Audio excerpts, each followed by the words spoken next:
a série ela provoca um mal-estar profundo diante da ideia de que o adolescente está e sempre esteve, né? Isso não é um ponto de novidade, em um lugar o qual a gente não acessa, que existe algo que circula nesse universo que para o adulto é estranho, né? E que ficamos absolutamente alheios a isso que está acontecendo.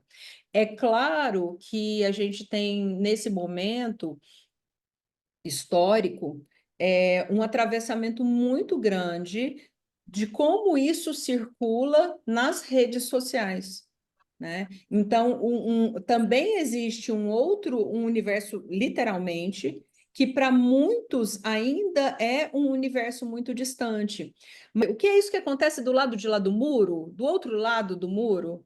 Né? O que é essa coisa que está acontecendo ali, que a gente não sabe ao certo o que é, e a gente não consegue dominar, a gente não consegue controlar, a gente não necessariamente sabe acessar.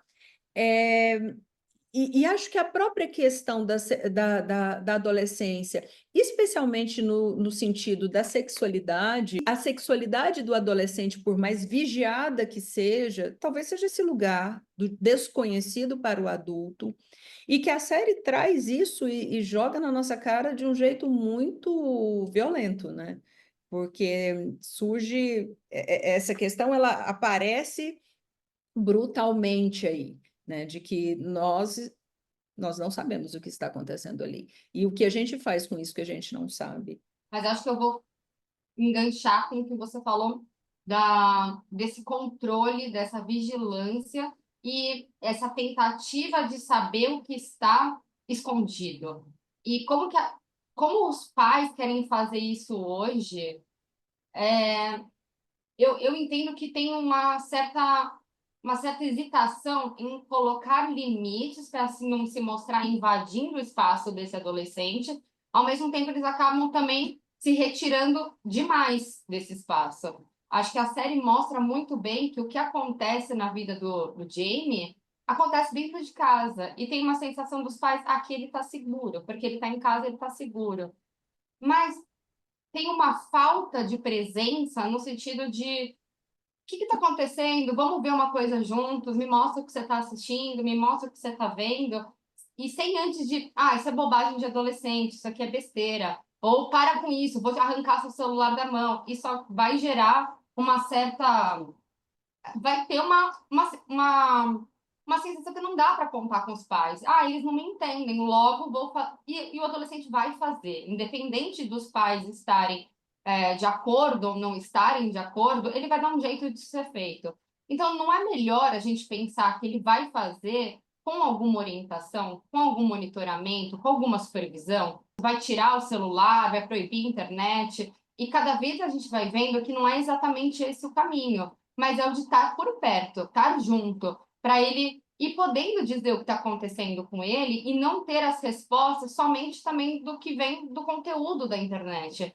E porque a gente já sabe que esses conteúdos, eles vêm produzidos por adultos que se aproveitam dessa vulnerabilidade, que aproveitam dessas dúvidas, dessa inadequação própria, muito própria do adolescente, não só, que também é dos adultos, a gente também se vê consumindo conteúdos para confirmar nossa, eu sinto isso também, nossa, eu vou me comportar dessa forma. Mas o adolescente muito mais, tudo que ele mostra, eu percebo que evidencia muito algo da nossa época. E não sei quantos pais ou adultos, no geral, estão dispostos a ver isso. E, e uma dificuldade dessa aproximação. E eu acho que é uma aproximação que pede curiosidade, pede cair um pouco do lugar do saber tudo, cair daquele lugar de filho meu faz isso porque tem que fazer. Tem que transmitir, talvez, um senso um sentido para aquele adolescente que está muito frágil, está muito vulnerabilizado, e os pais não podem ser nem aquele modelo ideal, intocável, mas também não se eximir. Então, qual que é a justa medida entre colocar alguns limites e também sofrer uma retaliação, aguentar o lugar, talvez, de um certo ódio, não sei, mas também estar presente? Eu fiquei pensando um pouco por aí. Acho que toca tanto os adultos porque eles não sabem muito bem como se aproximar. Na hora que o policial fala com o filho, e ele fala assim: você não sabe de nada. E como é difícil para muitos pais poder falar exatamente dessa posição de, olha, eu não sei qual é o certo nessa história, eu não sei como eu vou te ajudar, eu não sei o que é possível fazer nesse caso, mas enfim, né? Eu estou aqui, apesar de tudo isso, né? Poder estar, mas estar furado, né? Estar meio esburacado nessa história. Então, eu acho que é desse lugar que a gente vem pensando, né? A série, quando eu assisti, né, pelo menos em mim teve esse efeito, né, de funcionar como uma espécie ali de denúncia, né, assim, que vem como um certo espelho, né, que devolve para a gente, né, alguma coisa que está acontecendo na nossa cultura, na contemporaneidade, e que de repente a gente vê aquilo ali encenado, né, na nossa frente. Mas o tanto que isso, né, desperta assim esses questionamentos, né, e esse mal-estar. E eu fiquei pensando assim, o que que é isso então, né, que a gente viu ali na série e que pode ter tido esse efeito, né, tão provocador na gente. Acho que, enfim, pensei aqui em três aspectos, né, acho que um é esse que você traz até, Márcia, do adolescente como um estranho, né, e eu acho que, assim, isso fica um contorno muito acentuado na série, mas é o que a adolescência representa, né? De repente, os pais ali se veem diante de um estranho, né? Obviamente, não precisa ser sempre com esse atravessamento tão dramático, né? Quando você descobre que seu filho é capaz de cometer um crime, mas de repente você olha né, aquela criança que já foi sua, já foi uma criança, e ela não é mais. Então, acho que, né, assim, isso provoca, né, esse mal-estar, assim, como tem, né, a ideia do Winnicott de que você plantou um bebê e colheu uma bomba, que é o adolescente. Então, de repente, você é interpelado por esse estranho ali no ninho, né? Agora, o estranho que aparece na série, eu acho que denuncia uma certa falência de uma promessa que nos foi feita pela virtualização, né? Assim, o virtual como essa promessa de uma evitação com o mal-estar. É um lugar de refúgio, né? É um lugar de gratificação, onde o algoritmo está sempre pronto a te servir. E de repente a gente descobre ali, né, com tudo que se desvela, né, na série, de que não é essa promessa, ela não se cumpre, né? O virtual como esse lugar, né, de não confronto com mal-estar, né, de refúgio, na verdade ele é produtor de muito mal-estar, né, de muito ódio, de muita pulsão de morte.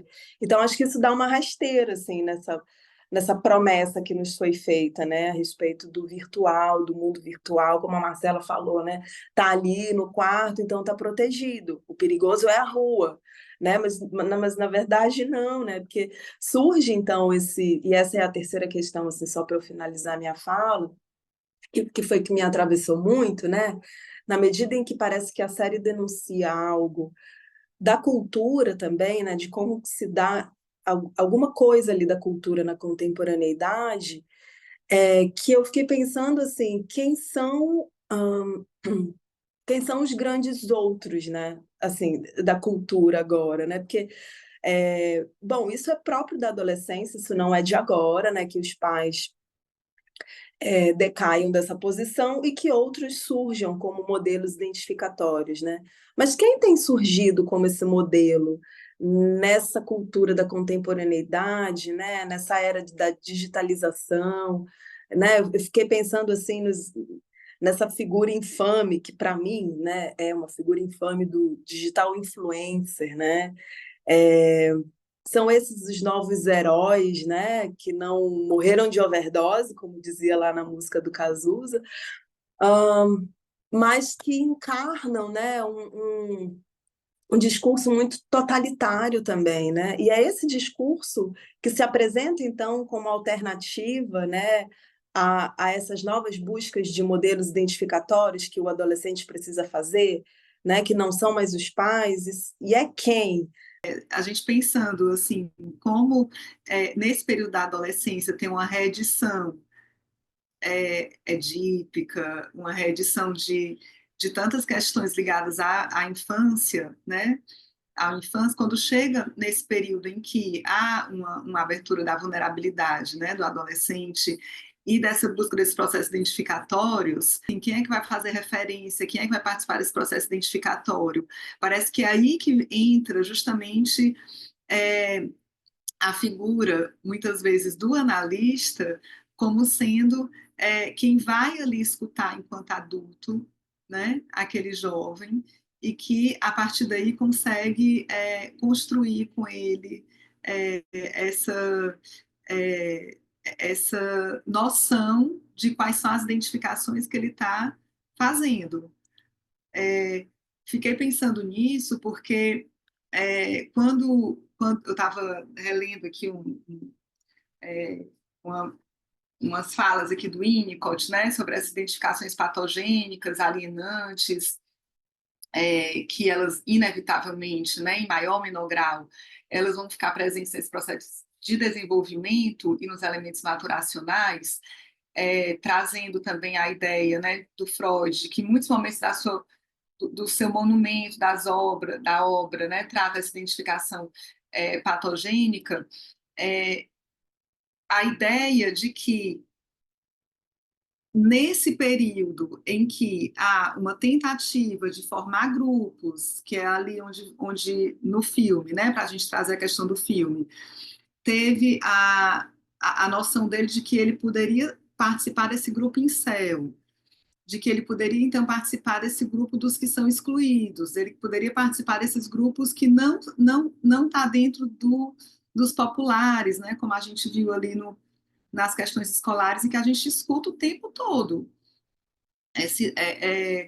Não sei como é que vocês escutam aí no consultório de vocês, mas eu escuto que aqui, né, não sei se às vezes nomenclaturas, mas aqui em Fortaleza, os jovens, eles dizem que eles são peru, quando eles não, né, são os que não estão dentro do grupinho mais conhecido, e os que estão ali andando com os mais conhecidos, eles dizem que são os cria, né?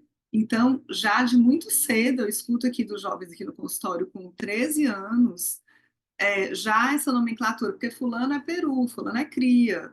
Então, assim, porque se eu me vestir desse jeito, né, vou me confundir com peru. E aí eu quero ser cria. Então, tudo isso já vai dando essa roupagem, né, de com quem que eles vão se identificando e de ali uma identidade que vai se formando e que a dele vai ficando pequenininha, porque faz parte desse período da adolescência, né? Nessa formação de grupo, a identidade individual, ela fica ali na latência, né? Enquanto as dos grupos vai trazendo essa roupagem que é mais segura para poder se separar dos pais. Aí, enfim, foi isso que a série assim, me provocou como reflexão. Lá, mais para frente, se ainda houver tempo, eu trago algumas coisas que eu pensei sobre o lugar desse pai, que a gente fica tão comovido também, né, com a fala desse pai e dessa mãe ao final. É curioso, né? Porque você falou uma coisa, quando eu estava assistindo a série, eu fiquei pensando nisso, assim, gente, 13 anos, né? Assim, parece que tem também um determinismo que a gente sabe que é muito. Você falando aí, assim, já com 13 anos, esses grupos constituídos dessa maneira e produzindo esses efeitos identitários tão fortes. E tão radicais, porque como aos 13 anos se diz, bom, eu nunca vou ter alguém, eu nunca vou ficar com uma mulher, eu nunca, assim, né? Aos 13 anos você não tem nenhum corpo ainda, né? Esse corpo está em completa transformação. Você está lidando com um corpo, né, com uma metamorfose. Então, nada disso se sabe ainda, né? E como vem radical e como uma condenação também em determinados grupos e determinados lugares, né? Então, esse lugar de identificação, ele fica muito vulnerável diante de grupos mais radicais e de posições mais radicais. A gente vive um momento assim em que eu vejo os pais muito desautorizados por todo o efeito assim do que são as redes sociais, os cursos, né? Porque isso também impacta os pais, né? E como é que essa falta de diálogo que já existia, né, dos pais ali com os adolescentes, isso não é novo, né? Essa falta de diálogo, a dificuldade dos pais de tratarem as questões com os adolescentes, né? Isso não é novo, mas isso parece que se atualiza, né? E é quase como se um conjunto de coisas, né? Os pais, de alguma forma, são desautorizados, e aí tem milhões de modelos de educação do que um pai tem que fazer, do que uma mãe tem que fazer, e eu acho que isso é muito perturbador, né? Porque, assim, você perde um pouco... É bom, em alguns sentidos, mas, ao mesmo tempo, é perturbador, porque se você não segue aquilo, vem eu acho que isso produz um lugar de culpa que é muito complicado, sabe? Assim, e aí, então eu acho que assim, parece que o distanciamento dos pais com os adolescentes, que esse distanciamento, pelo menos pelo menos a gente sempre conversava um pouco sobre isso, ele é importante em certo sentido, porque também a adolescência é esse processo de diferenciação, né, que o sujeito passa ali, né, geralmente ali é, é um momento ali que, através dessas identificações, ele também vai constituindo a sua identidade, ele vai entendendo o que faz sentido, o que não faz, né? Mas esse gap que existia e que continua existindo, de falta de diálogo, de poder falar de sexualidade de uma forma mais natural, né? E aí a gente tem, pensando até em termos assim, de como é que as medidas de falar de sexualidade nas escolas ainda são tratadas, né? Então, enfim, fiquei pensando um pouco sobre isso. E aí, uma outra coisa também, porque a gente vai sempre escutar algo de um lugar, né? Então, a gente aqui, não sei se todo mundo de alguma forma é da psicologia, da psicanálise, mas eu escutei desse lugar, né? Assim, desse lugar que é o lugar onde eu transito e tudo mais. E aí um dia eu estava conversando com uma amiga e ela é de uma outra área. E ela falou assim: eu não sei como aquele menino não tem nenhum trauma, não tem nada assim, como é que ele faz isso, né? Eu acho que isso choca, a série também traz, e que eu achei isso muito importante para a gente pensar, né? Porque é um garoto comum, né, assim, comum, né, entre muitas aspas, porque comum também é uma coisa que parte de que existe uma coisa comum, né? Mas, assim, é um garoto que não tem, a princípio, nenhum grande trauma, né? Mas que, quando a gente para pensar, né, o efeito da mensagem que ele recebe, das curtidas lá da mensagem da menina, né? E a menina ter sido exposta também, porque ela foi uma menina exposta, né? Enfim, então acho que eu pensei um pouco sobre isso, assim, né? Como é que como é que a ideia de uma pessoa uma criança, né? Um pré-adolescente que mata uma garota da mesma idade, nessa ideia de ele precisava ser como para poder fazer isso, né? Então, para a gente poder, acho que tirar um pouco essa ideia e também dessa desautorização dos pais, né? Assim, como eu falei, né? Como é que eu acho que os pais, de alguma forma, estão se sentindo desautorizados e desencorajados, eu acho que, em certa medida, de continuarem conversando, né? Porque a gente tem é, uma moral muito forte ainda. Sei lá, estou chamando de moral essa coisa né, de você poder falar, por exemplo, da sexualidade. Aí eu até lembrei de um texto, acho que é um texto do Freud, que agora eu não me lembro, que ele fala da importância de que as crianças, de que desde de criança o sujeito pudesse ser orientado dentro do que ele pode, do que ele é capaz, dentro da fase que ele está, né? Que ele pudesse aprender. Eu achei esse texto genial, assim, eu acho que é uma coisa que até hoje, né, assim, ele estava falando disso ali em 1900 e pouco.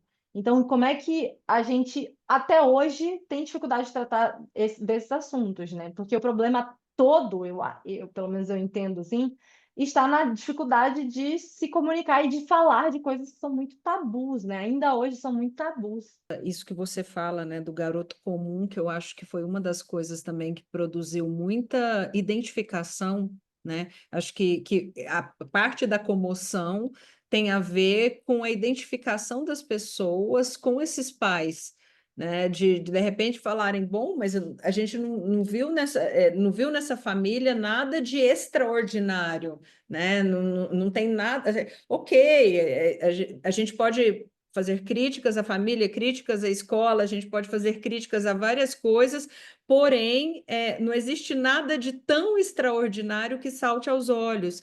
E esse elemento, eu acho que é o elemento mais assustador dos últimos tempos em relação à adolescência, porque em muitas histórias, a gente discutia isso muito quando a gente falava dos casos de suicídio, que a gente falava, o que nos chama atenção nos casos de suicídio dos últimos tempos é porque os garotos, as garotas que estão se suicidando não trazem nada de extraordinário. Então, assim, a gente não vê grandes casos de depressão. A situação acontece, você conversa com os colegas na escola, o que eles dizem foi assim, eu jamais imaginaria que aquela pessoa faria isso, né? Seria a última pessoa daquela sala que a gente imaginaria. Então, esse não ser extraordinário, eu acho que é uma marca dos nossos tempos, né? Eu acho que isso é uma das coisas que tem causado muito mal-estar e que nos coloca a ter que falar mais sobre esses tempos, né? Que tempos são esses onde as coisas, onde o mal-estar ele está num lugar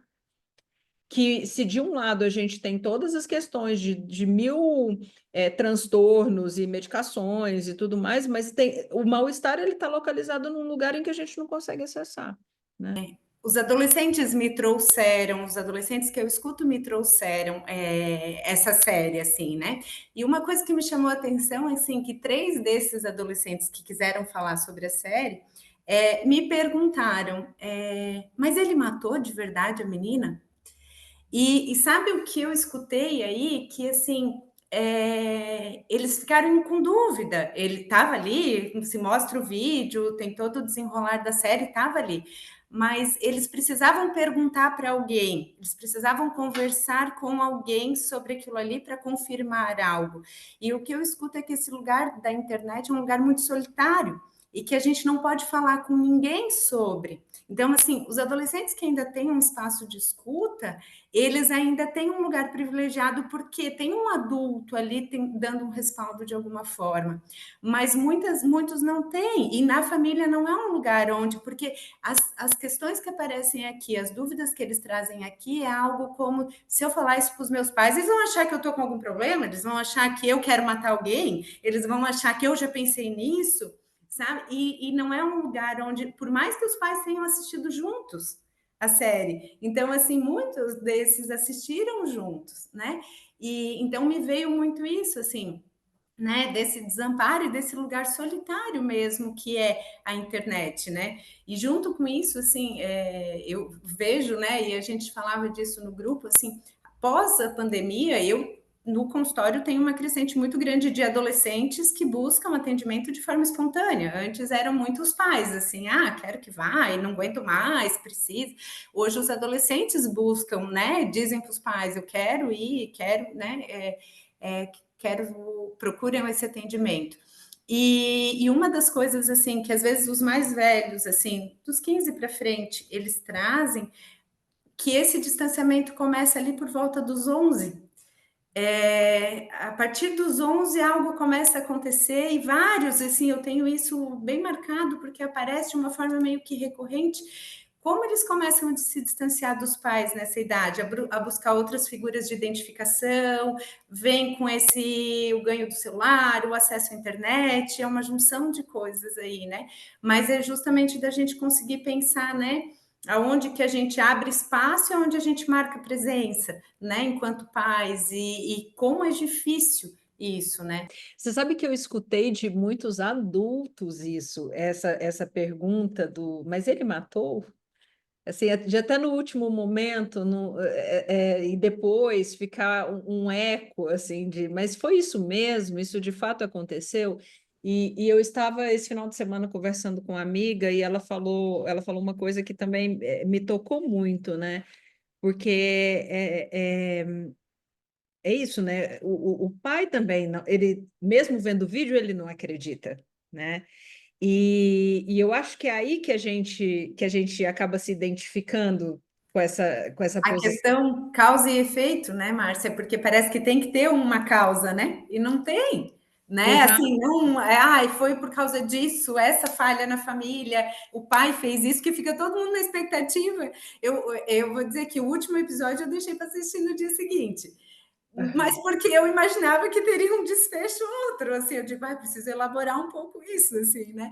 E vejo esse movimento de tudo que a gente imagina a respeito do que pode vir, e não vem, E né? essa ideia, né, de que o meu filho jamais seria capaz de fazer isso, assim, de não conseguir enxergar, eu acho que isso tem muito a ver com o que a Suzane falou, né, isso que você planta, né, e depois o que vira, assim, de jamais conseguir imaginar que essa pessoa é aquela pessoa, né, de você não conseguir unificar essas duas imagens. Então, essa ideia de olhar para esse filho, e era disso que a gente falava, assim, nossa, mas é muito difícil olhar para essa pessoa e, de repente, pensar que essa pessoa faria coisas banais, a gente não precisaria nem chegar na série, né? Quantas vezes eu escuto de pais que, às vezes, pegam uma conversa de filho no WhatsApp e não reconhecem seu filho, né? Não reconhecem o seu filho naquela conversa, né? Quem é aquela pessoa, né? Esse estranho que existe nesses dois lugares, né? Então, eu acho que esse estranhamento, e talvez a gente assiste a série identificado com esse pai, de também falar assim, não, mas não é possível, né? Assim, tem alguma coisa, tem que ter pelo menos uma grande causa, tem que ter pelo menos uma grande explicação que dê motivo para que isso aconteça, né? Começando, eu acho que por essa comoção da série, né? Eu acho que a série mexe muito porque é isso que vocês já colocaram, não se trata de uma classe social, não se trata de uma cultura, como no caso dos Estados Unidos, né? Quando tinha aqueles massacres nas escolas, né? Isso chega a nós e atinge, atravessa todas as culturas, né? Tanto é que é uma série que está tendo realmente uma comoção em muitos países, né? Bom, e aí fiquei pensando em alguns pontos, porque eu acho que isso trata de uma geração, e é uma geração atravessada por essas big techs, que a gente ainda está mais perdido, né? Se o pai sempre esteve perdido, sempre teve esse estranhamento em relação ao adolescente, agora tem esse elemento novo, que a gente não pode fazer referência mais à nossa adolescência. Há algo aí que a gente não está conseguindo acessar de forma alguma, né?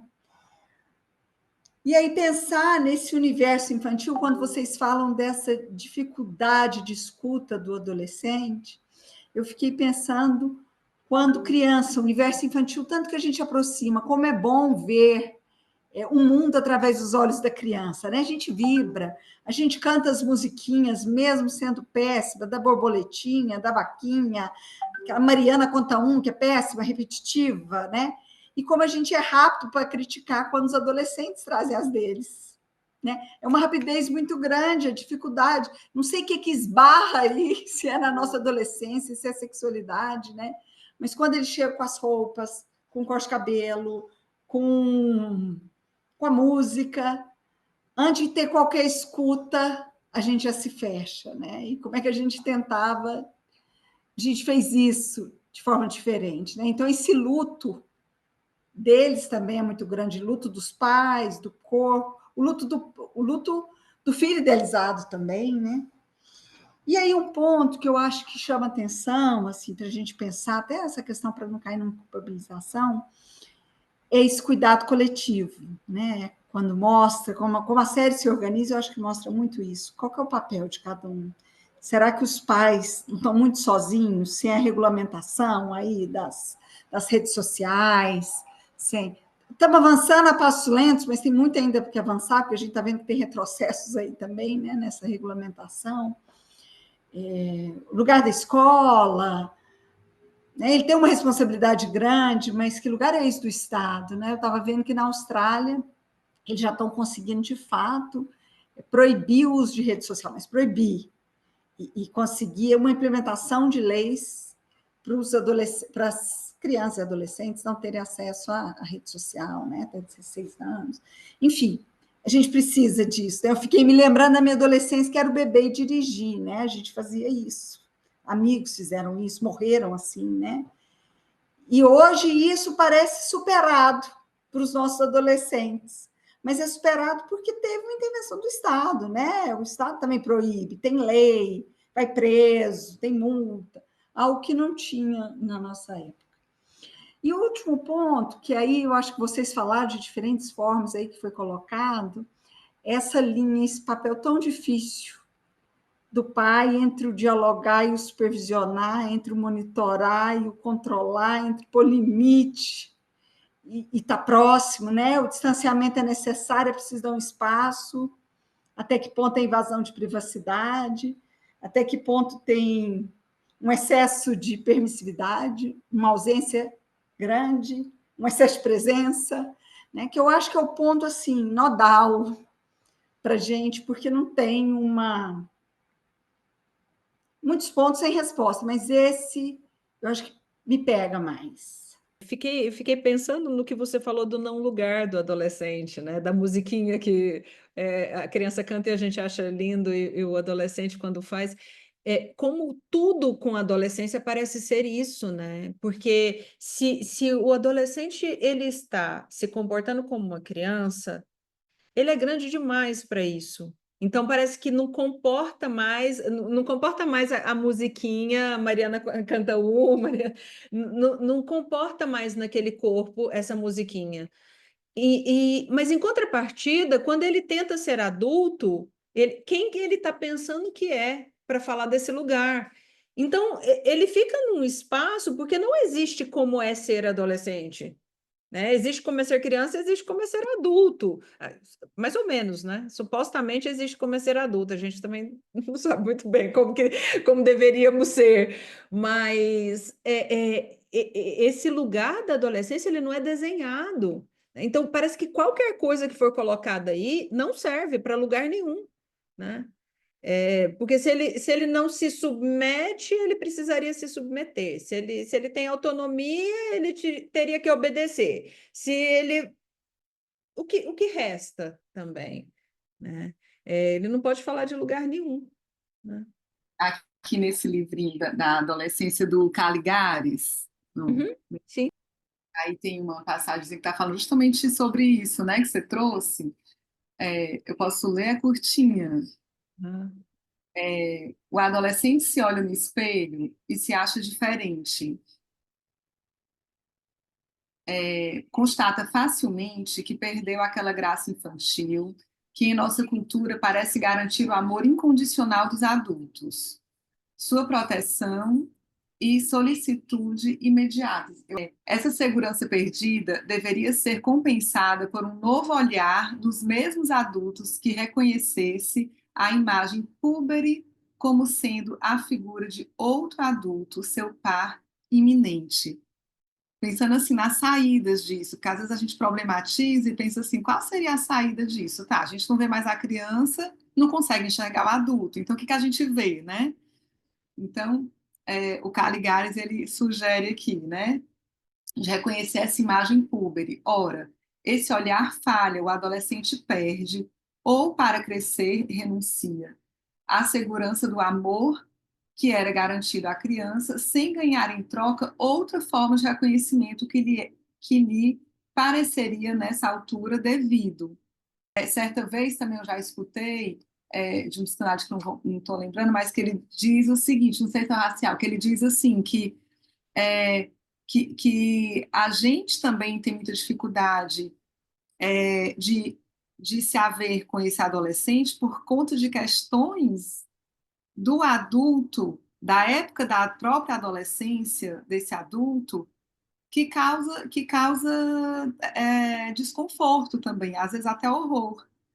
Então, diante daquele adolescente que está ali com muita acne, né, e que a pessoa, assim, nossa, remete àquela lembrança de quando o próprio adulto, pai e mãe, estava, eles às vezes não querem falar sobre isso, porque essas lembranças das mudanças corporais, do desconforto com os pares, e tantos outros, né, causa muito mais distanciamento e uma repulsa do que uma vontade de estar junto, que a criança provoca, né?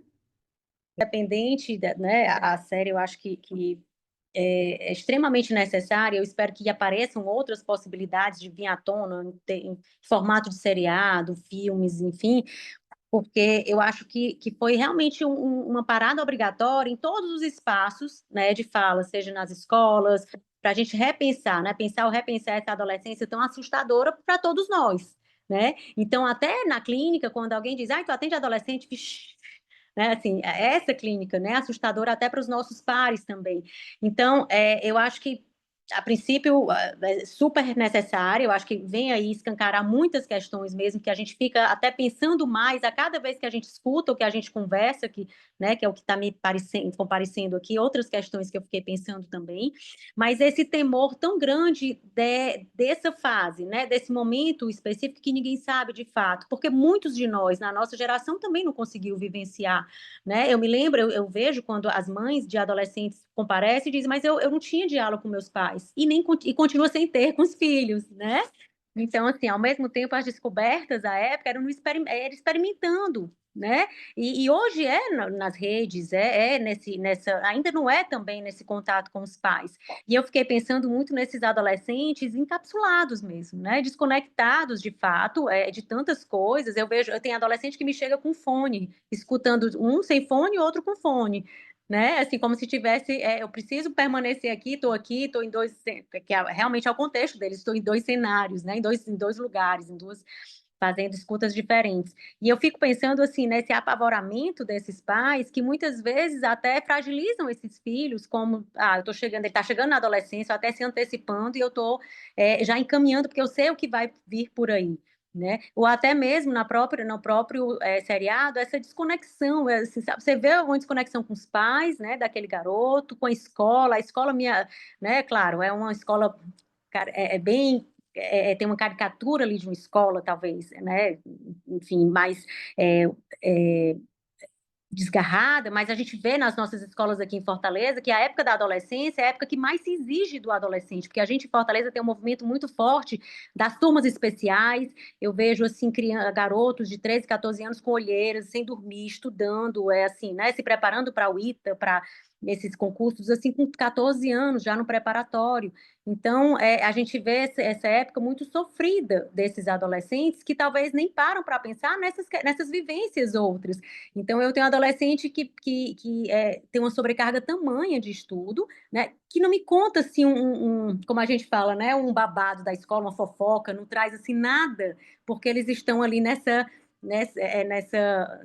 foco, enfim. Então, eu fico pensando, como a Raquel disse, né, nesses grupos que muitas vezes eles se colocam, os dos populares, que sempre existiram, e outro termozinho que eles usam muito é o grupo dos estranhos. Ai, tia, eu nem falo com ela porque ela é estranha, né? Aquilo que é um pouco diferente, e eles não conseguem se encaixar. Então, eu fiquei pensando muito o quanto é necessário. Eu acho que a série vem como um alarme de incêndio mesmo para tocar e dizer, peraí, vamos todos pensando sobre, porque a gente escuta muito esse diálogo final do último episódio, que eu acho que mobilizou muita gente, né? Muitos disseram, ah, não, o final não foi interessante. Foi super interessante, né? Escutar sobre isso, que é o que nos comparece mesmo, onde foi que erramos, o que aconteceu de fato. E acho que a cena mais forte, né? A fala mais forte é desse mesma criança de 13 anos, são os pais, são os mesmos de uma menina também que estão, né, próxima, presente, a família, então ela questiona como é que a gente pôde, né? O pai questiona ter esse filho, mas aí vem aquela questão, né? Cada filho é filho único e tem suas vivências, enfim, mas são questões que eu acho que a gente para pensar de que há uma falha também do entorno, desse ambiente que deveria ser suficientemente bom para esse adolescente, que não há, né, na escola, da insegurança das redes sociais, dos espaços de casa, enfim, onde é que está esse adolescente, como a Raquel falou, nessa transferência com o analista, na nossa clínica de cada dia, a gente tem uma responsabilidade imensa, porque às vezes é o único lugar que ele pode ter um espaço de fala, né, e de que comparecer do jeito que eles conseguem, né, poder falar de si. Você foi falando, eu fiquei pensando também numa coisa que talvez uma marca da nossa sociedade, que da individualidade, dessa individualidade, né, desse individualismo dos nossos tempos, porque esse entendimento de que um adolescente ele não é um adolescente numa aldeia cuidada por todos, né? Esse adolescente ele é o filho daquela família, então ele é um problema daquela família que precisa ser resolvido naquela casa.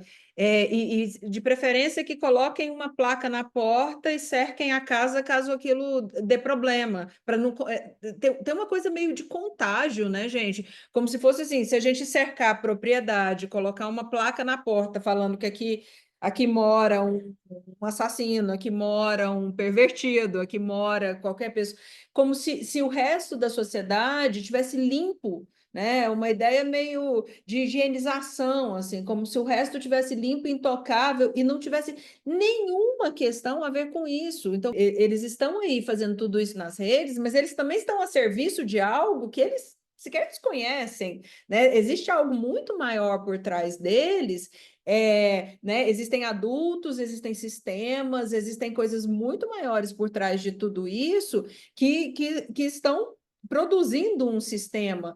E é muito curiosa essa lógica individualista de é o meu filho ou o filho do outro, né? Assim, bom, se for o filho do outro, o problema não é meu, né? Agora, se for o meu filho, eu tenho que pagar a conta. Como assim, gente? Estamos falando de uma sociedade, estamos falando de uma cultura, estamos falando de coisas muito maiores que afetam a todos, e todos estamos submetidos a esse sistema. O filho do outro me interessa, né? O filho do outro tem a ver comigo, sim. Né? E seria bom que o meu tivesse a ver com o do outro, mas essa segmentação, essa fragmentação dos nossos tempos, ela é muito danosa para todos.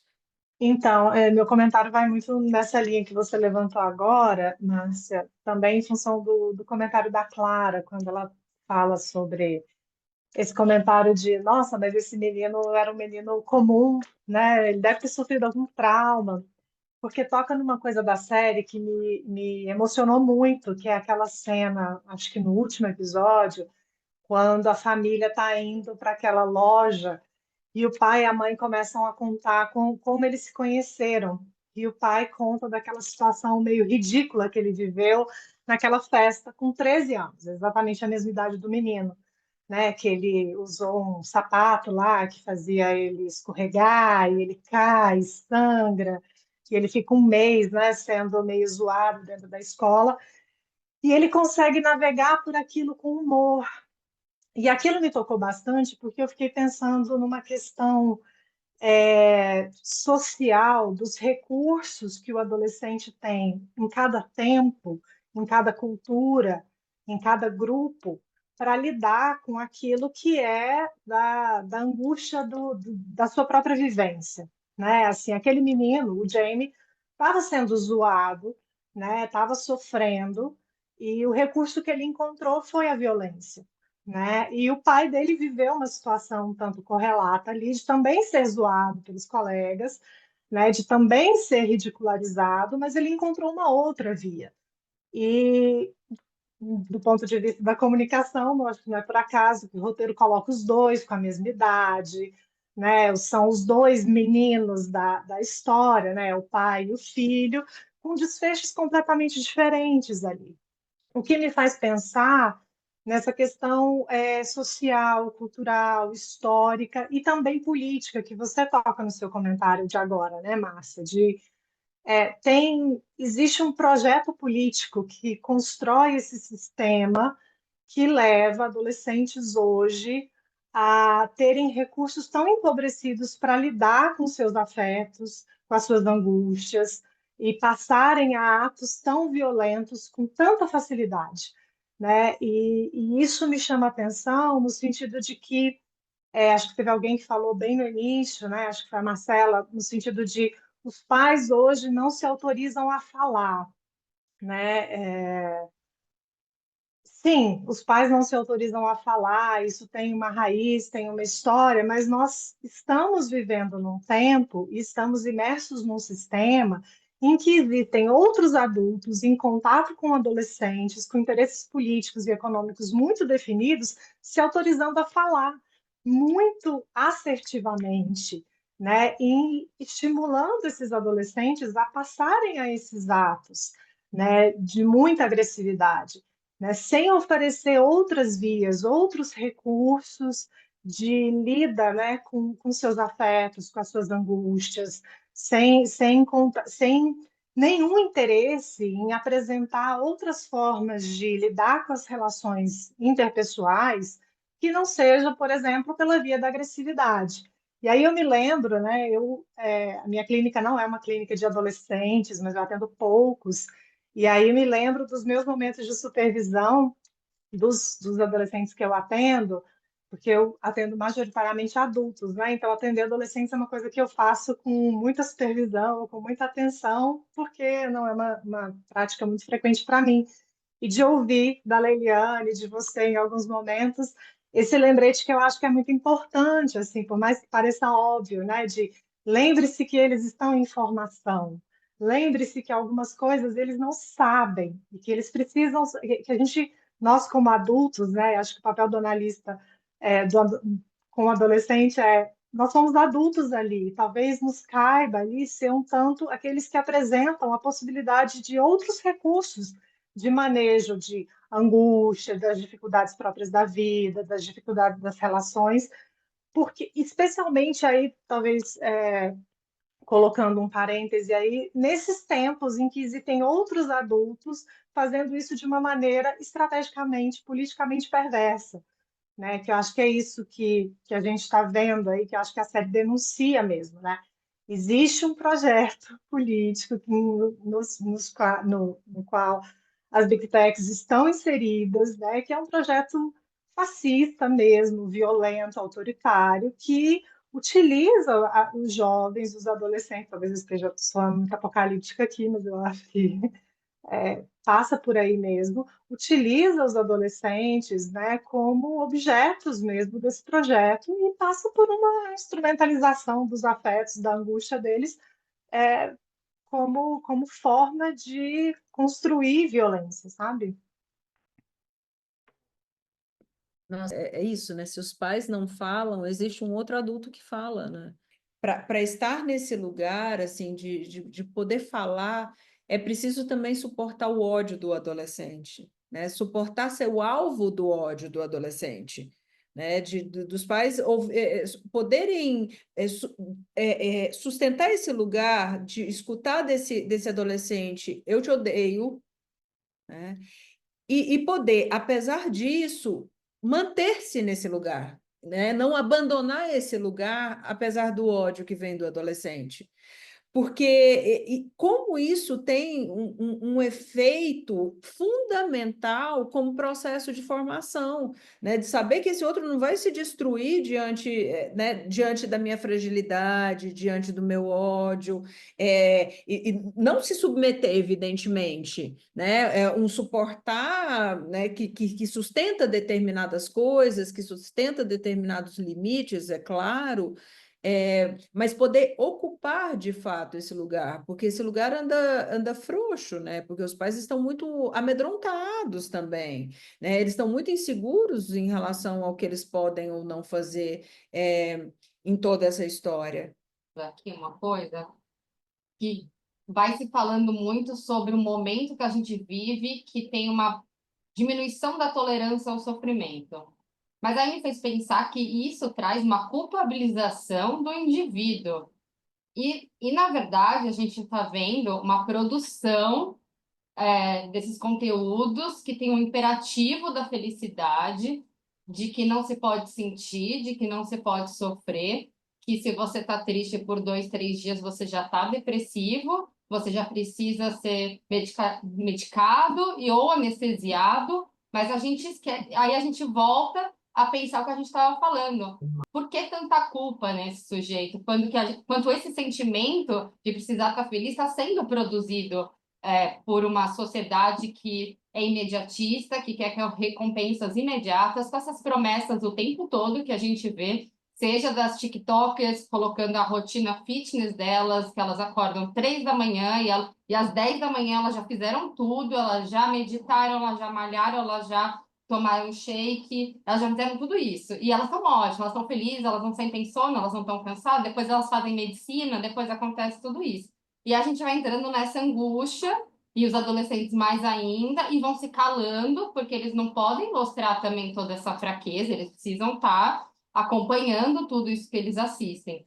E aí vem a fala lá no começo de tem adultos atrás disso também, alimentando esse sentimento, criando grupos que vão acolher esse adolescente que não sabe o que ele está sentindo, vão descrever, olha, se você está inadequado, se você está desajustado, se você não se sente pertencente, você tem um lugar aqui você tem um lugar, aqui a gente vai te acolher. E nisso vai tendo uma transformação, a gente pode pensar na série, como esse menino chega nesse momento de estar com essa linguagem, de estar com esses pensamentos, com essa violência, que eu acho que vale a pena a gente levantar esse assunto sobre encontrar desses grupos um inimigo em comum.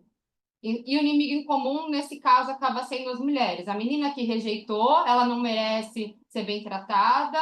E a gente vai esquecendo que isso acontece o tempo todo. A gente gosta de alguém que de repente não gosta da gente. A gente e não vai sendo muito aceito isso. Uma vez que tem essa rejeição, pronto, eu não sou querido, eu sou feio, eu sou desprezível, eu não tenho lugar aqui. E vai ter um lugar nesse grupo que tem pessoas se sentindo dessa forma. E que vai ter esse inimigo em comum, que no caso da série vão ser as meninas, vai ser essa produção desse discurso misógino. E aí, acho que só para fechar, um outro ponto, mas eu acho que se liga, é a cena da psicóloga, eu acho que a gente tem que lembrar que ela está num contexto, né, que ela está fazendo uma avaliação, não é exatamente assim que funciona uma terapia, uma psicanálise, mas eu acho que ela traz uma coisa importante, que é como que você compreende? Eu quero compreender como você compreende. E muitas vezes ele fala, eu não fiz nada de errado. E aí eu fiquei me perguntando, ele fala isso para tentar alguma coisa ou ele está sentindo que talvez ele não fez nada de errado? Que é isso que você falou, Márcia, ele ainda assim tem 13 anos. Para a gente é muito fácil entender, poxa, você matou uma pessoa, sabe? E a psicóloga tenta trazer isso para ele. Você consegue entender o que aconteceu? Que você pegou e matou uma pessoa? Claro que esse exemplo parece muito extremo. Tem casos de violência, sim. Tem casos de violência contra si próprio. Acontece tudo isso. Mas a gente pode pensar, tem em outros âmbitos. Uma agressão verbal, essas violências um pouco deslocadas. Quanto esse adolescente está entendendo está se apropriando do que ele está fazendo, de como ele está atuando, que ele não consegue verbalizar, ele se irrita, bate na mesa, derruba o cappuccino, enfrenta ela. o verbal é muito pobre para ele, mas ele atuou, ele passou ao ato, ele matou uma pessoa, mas ele fala que ele não fez nada de errado. Ele não fala, eu não fiz isso, eu não matei a pessoa, ele falou, não fiz nada de errado. Essa ideia assim, parece, do conseguir entender a dimensão da coisa, né? Eu acho que quem está na clínica com adolescentes, a gente lida o tempo todo com isso, né? O tempo todo com uma coisa de uma desproporção dos afetos, né? Como se eles estivessem sempre deslocados ali em uma certa medida. Então, eles aparecem muito intensos em determinadas coisas e totalmente desafetados em outra. Então, parece que tem um desarranjo desses afetos e quantas vezes a gente precisa ir marcando essas posições, né? E até nos atos mesmo, e como eles comparecem no corpo também, do adolescente em geral, né? Como eles aparecem, como esse sofrimento aparece como uma dor no corpo, estou com enjoo no estômago, mas o que que é? Só enjoo no estômago, isso não tem nenhuma ligação com algo que possa ter produzido algum tipo de mal-estar. Então, essa coisa fragmentada ela permeia toda essa clínica, né? Eu ia falar um pouco do que a Renata trouxe, assim, eu acho que ela sintetizou de forma muito maravilhosa, porque que eu acho que é isso, falta um espaço de simbolização para esses adolescentes, não só para os adolescentes, né? Mas assim, a gente vê as escolas extremamente conteudistas, né? É, a disciplinas que trabalhariam com o corpo, trabalhariam com a arte, né? Elas começam a ser deixadas de lado, né? Então, acho que outra pessoa falou também dessas escolas preparatórias, né? Os adolescentes e as crianças submetidas a rotinas estressantes, né? E os pais também, porque na verdade essas rotinas estressantes dos adolescentes são um espelho da rotina estressante dos pais, né? Porque eu acho que assim, a gente poderia fazer uma análise muito amplificada no sentido de se a gente olhar para a história das cidades, de como é que as cidades elas vêm sendo constituídas e como é que os espaços eles passam a ser desocupados em detrimento dessa violência, que também é uma construção, né? Então, assim, de fato, existe um projeto político que ele não é um projeto político só para um recorte, né? Na verdade, ele, assim, ele vai costurando, né, todo o resto. E como é que a redução dos espaços de cultura para os adolescentes e essa venda de uma venda, porque não deixa de ser uma venda de uma vida perfeita que você não tem que ralar, que você não tem que trabalhar. Eu tenho trabalhado isso um pouco com os meus pacientes, crianças e os adolescentes que eu estou atendendo, que são você sabe, que às vezes eles perguntam: você comprou isso, né? Tipo, sei lá, eu levo um material novo para o consultório. Aí eles perguntam: você comprou? Aí, às vezes eu tento dar uma, comprei. Comprei porque você ganha dinheiro aqui porque porque eu trabalho e a gente trabalha, né? Então a gente compra as coisas porque a gente trabalha. E um trabalho ele tem um tempo, né? Então assim, não é do nada, né? Não é uma coisa que é instantânea, né? A gente vê tanto essa coisa do instantâneo, né? Então não é uma coisa que é instantânea, é uma coisa que é processual, né?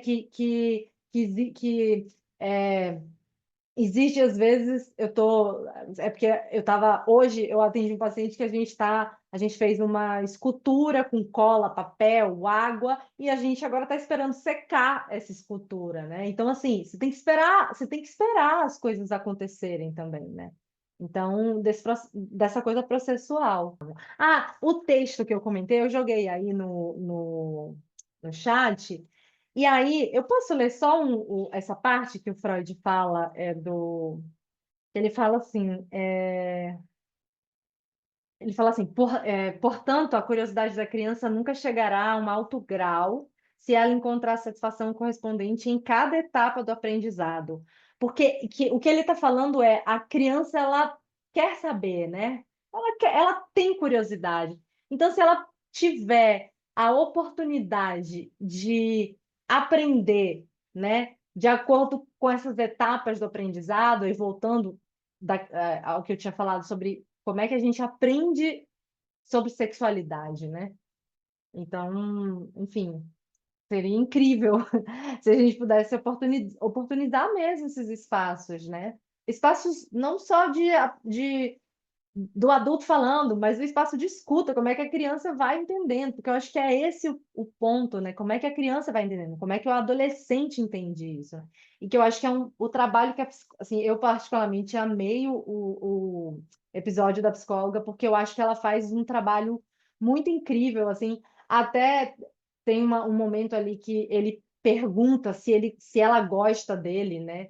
Quando ela fala que aquela seria a última sessão deles, né? O desespero dele.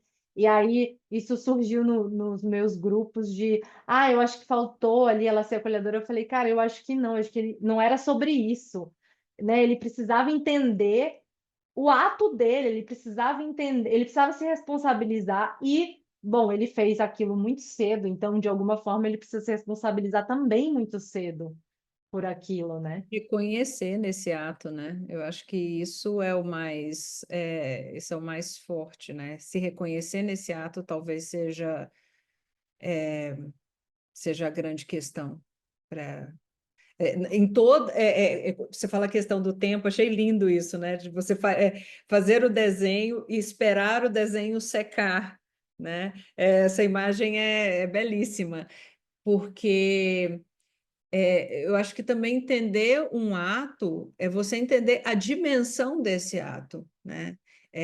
A dimensão no sentido amplo do destino que esse ato vai ter na vida de todas as pessoas, né? Inclusive na própria vida, né? É curioso como às vezes algumas crianças nos colocam diante disso, né? De fazerem uma coisa e isso está muito articulado com se livrar de um mal-estar imediato, e quantas vezes a gente fala, bom, mas e aí, né? O que vem depois de tudo isso? E parece que precisa desse tempo de amadurecer.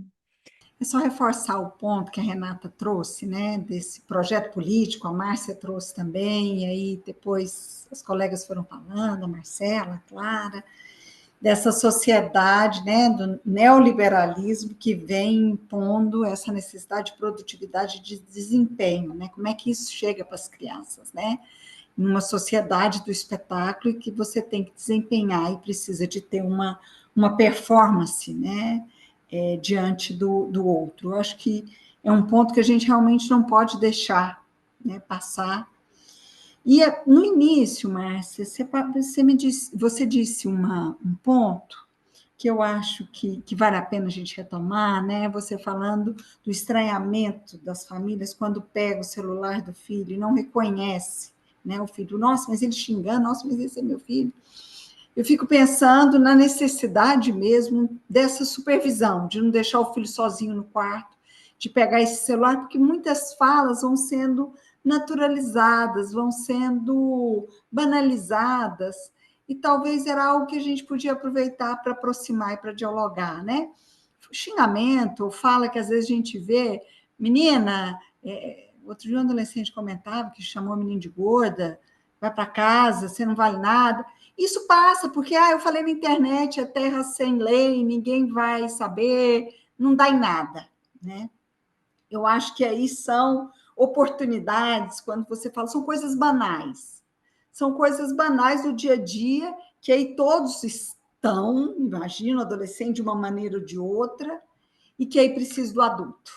O adulto para dizer, peraí, né? Assim como o adulto fala no presencial, dá bom dia, dá boa tarde, não xinga, não pode xingar, né? Tem que respeitar. Quem fala isso para eles no mundo virtual, né?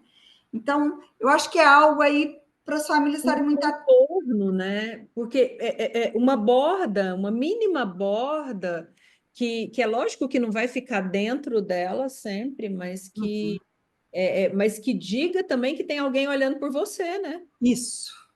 Eu acho que é isso, né? Tem alguém olhando, não é assim, não tem ninguém, tá tudo bem. Tem alguém aqui e tem alguém olhando, não é só para o julgamento, mas vem cá, você imagina onde que isso pode chegar, onde isso pode parar, o que pode acontecer, né? E que aí os adolescentes se assustam, eles são adolescentes, né? Eles estão aí numa fase que a gente não pode só eliminá-los. Assim, o que me marcou bastante foram 3 tempos de uma narrativa sem corte, sem intervalo, né? Eu fiquei pensando nesse intervalo tão precioso que a gente precisa.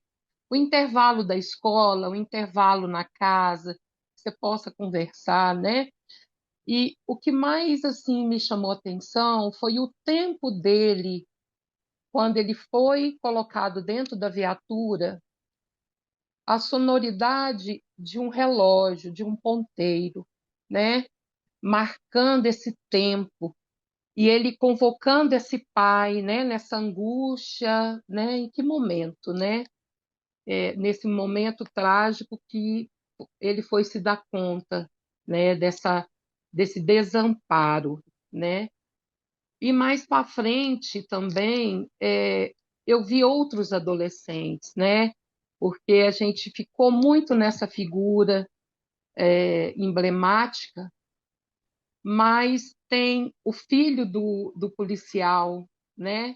Que também tem uma questão aí de um desamparo,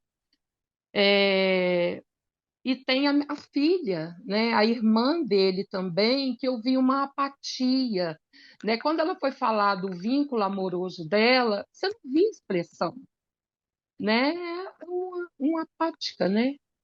Então, são tempos assim preciosos do filme que reverberaram, sabe, para mim, e talvez seja a figura e a cena mais que me impactou foi ele abrir a porta do quarto do filho e se debruçar, como se eu estivesse falando assim: por que eu não me dei conta de você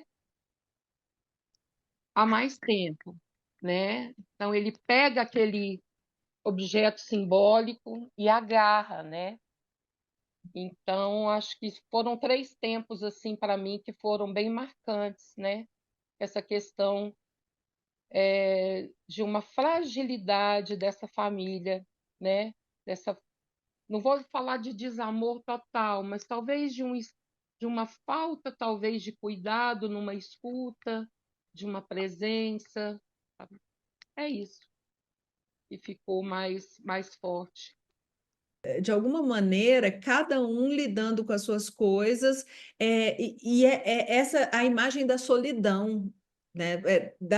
O que nos provoca é essa imagem da solidão de cada um desses adolescentes, como se ele estivesse ali tentando lidar com as suas próprias questões, e por mais que em alguns momentos hajam adultos ali se dizendo dispostos a ouvir ou participar, mas todos muito sozinhos, né? Todos muito desamparados nesse processo.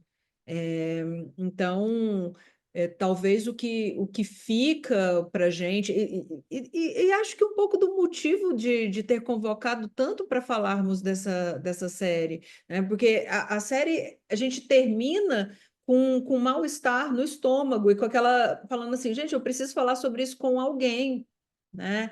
E eu acho que esse mal-estar, talvez sem a parte do eu preciso falar sobre isso com alguém, né? Mas esse mal-estar é o mal-estar da adolescência, né? De estar às voltas com questões que às vezes não se reconhece nelas, não consegue identificar. E se sentindo muito sozinho, porque também quem são os pares nesse momento, né? Quais são os pares com quem se pode confiar, dialogar, mas também ter esse lugar eu não digo nem de um não julgamento, mas de um respeito, né, ao sofrimento, de um respeito a esse sujeito, né? Qual é esse lugar desse sujeito adolescente, né? Acho que essa é sempre a nossa questão.